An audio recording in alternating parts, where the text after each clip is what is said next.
আজকে আমি দেখাবো একটি ডিজিটাল মাইক্রোফোন কিভাবে পরিবর্তন করতে হয় তার A to Z ভিডিওতে সবটুকু দেখাবো কিভাবে একটি ডিজিটাল মাইক্রোফোনের জায়গায় একটি অ্যানালগ মাইক্রোফোন সেট করতে হয়। প্রথমে হট গান দিয়ে ভালোভাবে হিট দিয়ে মাইক্রোফোনটি খুলে নিতে হবে। খেয়াল রাখতে হবে যাতে কোনো প্রিন্ট না ওঠে, লাইন না ওঠে। তারপরে এইভাবে একটি অ্যানালগ মাইক্রোফোন জাস্ট লাগিয়ে দিতে হবে।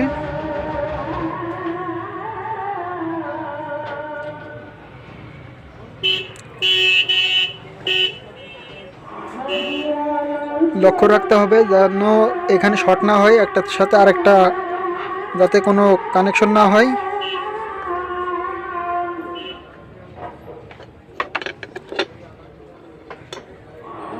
এরপরে মাইক্রোফোনের ওই কানেকশনের ওইখানে একটা টেপ দিয়ে সিল করে দিতে হবে।